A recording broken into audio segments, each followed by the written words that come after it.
guys, I'm Jessie, and today we are going to talk about all of my favorite female fantasy characters. Y'all, I know I talked not too long ago about some of my favorite strong female protagonists, and a lot of this list is going to overlap, but I just kind of wanted to talk about my favorite female just characters in general within fantasy. So while there's going to be some overlap, there are going to be some different names here, some different books, and hopefully you enjoy this. And in the comments below, let me know what your favorite female fantasy character is. First, I want to talk about Dodger from Middle Game by Seanan McGuire. I read this book recently and it rose to favorite of all time.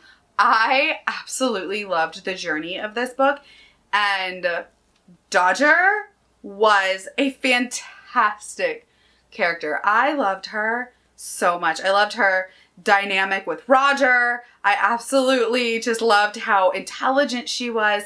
And honestly, I really appreciated that Seanan McGuire made the manifestation of math a female character. And the reason is because typically math is seen as a masculine study, right?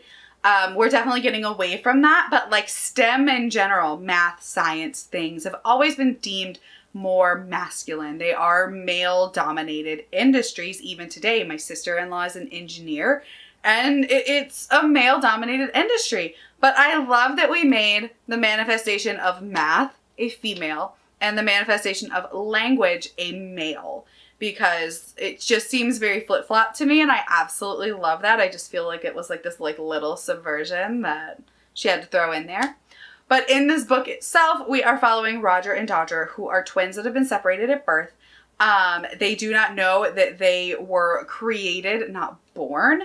They are supposed to be these manifestations of different doctrines, so math and language. And basically they are raised apart, but they're supposed to eventually come together. And when they do, it's like kind of catastrophic. But there's this like one like big bad mastermind over here, alchemist, who is basically like pruning different like groups of these twins and trying to be able to control them to control the world. And it is crazy. It's confusing and it's crazy, and it's like a mix of Frankenstein meets Wizard of Oz meets Alice in Wonderland. And it's just bonkers. But there's something about Dodger that I just loved. We follow them from like childhood all the way up until they are like 30-something-year-old, like full-on adults. And I absolutely love it. Her characterization, how she is really a strong female, but like she shows her weaknesses, and I just love her so much. And she is one of my favorite female characters. Then we have, of course, Nari from City of Brass. This is one of the characters that I did talk about in my strong female protagonist video, but she's still one of my favorite female characters, period. And I just love her. I love how she is able to, you know, care about other people and be, you know, soft and open while still being hard and guarded and protecting herself.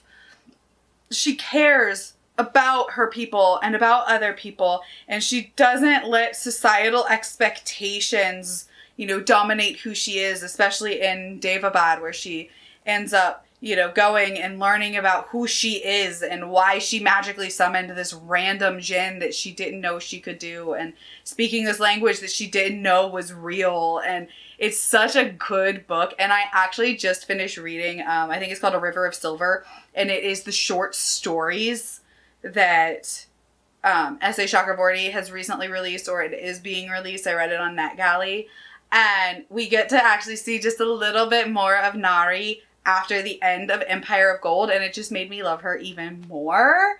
So I really, really love it. Like, and by the end, she is this broken, sad, but strong character, and she is working on fixing herself, and she focuses more on fixing herself before, you know, being with someone else, or, you know, that romantic relationship that she knows she can't fully commit to until she has fixed who she is.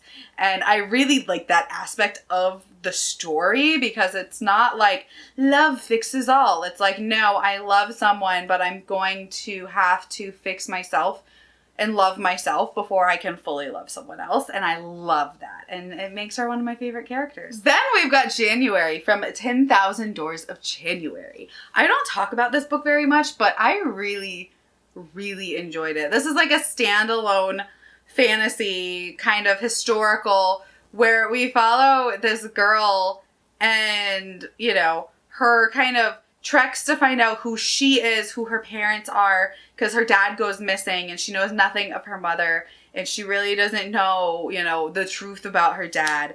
And she ends up going through these like magical doors to different worlds, and, you know, she's just learning all about this other worldly like system that's out there. And then coming to find out that, like, the people that have been raising her this whole time are actually not very good people at all. She is, like, a very, you know, strong and self-sufficient character, and I love her. She's just a fantastic fantasy character, and I really enjoy watching her journey and watching her with, like, there's, like, some romantic elements in it, growing as a person, you know, learning who she is and her family, and it's just so good. Then we've got Misaki from Sword of Kaigen, and y'all knew that this was coming. I absolutely love Misaki. She is a mother of 3, 2 young boys, I believe, and 1 teenager, and she just is this silent badass. Like, in her younger days, she was like a crime fighter and this badass, and now she is like this mother who is really struggling to, you know, reconcile her past life with her present, and she's living in this very misogynistic world, and she doesn't agree with it, but she just kind of like goes along with it until one day she like no longer can, and she has to make this decision, and she's kind of forced into embracing that part of herself that she has been forced to leave behind that she really didn't want to. And as a mom myself, I really related so much to Misaki, because I think we lose so much of ourselves when we become moms. We lose who we used to be, and that's not always a bad thing, but we lose pieces of who we used to be. And it's really about finding that balancing act between, you know, who we were and who we are and who we want to be. Because you don't have to fully lose yourself in motherhood. You don't have to fully be just mom. You can be, you know, your own person and mom, and that is okay. And that is what I took away from Misaki's characterization. So I could be way off base, but I related so much to that. Then we have Naylene, and Naylene is the character that we get introduced to in this book, which is The Reluctant Queen, which is the second book in the Queens of Renthia series. So we can't really tell you too much, obviously, because this is the second book, but she's not in the first book. I love the first book, but my favorite character is not in it. Naylene is this, you know, again, she is like a slightly older mom of 2. Her kids are actually the age of my kids, which is around, I want to say they were like 7 and 4 or something like that in the book, boy and girl. And literally all she wants is to just like be a mom and do her thing, right? She does not want none of this chaos that's going on in this world. But she is a magic user, and she gets sucked into the chaos that goes on in this world. And she kind of has to, you know, figure out how she's going to protect her kids while also protecting the whole kingdom. And honestly, she don't care about the whole kingdom. She only cares about her kids, which, relatable. You would burn the whole world down just to save your kids, but, you know, that's a whole thing. But I really love her, and I think she's a great portrayal of a mother. So I love her. And then my final like favorite female character is gonna be Ven from the Mistborn series. She is definitely one that I feel like could start out feeling like not like other girls, but honestly along the way she's definitely not. She's definitely not that trope, right? So she does end up liking like balls and dresses and gowns and the finer things, but like she's also gonna stab you.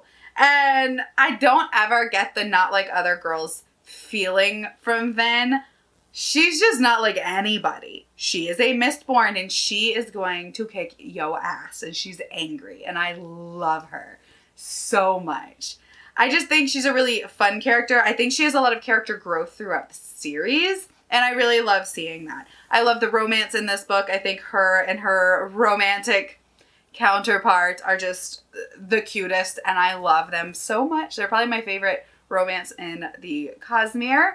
And yeah, I love her. Ven is amazing. She will wear a fancy ball gown and then stab your eye out with a quarter. And I love her. All right. Well, those are some of my favorite female fantasy characters. I want to know what you think of these fantasy characters, but also I want to know what your favorite female fantasy characters are. And this could be from books, movies, anime, whatever. It doesn't have to be just from books. These are just my favorite book ones, but I want to know your favorite female fantasy characters. All right, well, thank you guys for hanging out with me. My name is Jessie, and I will see you next time. Bye.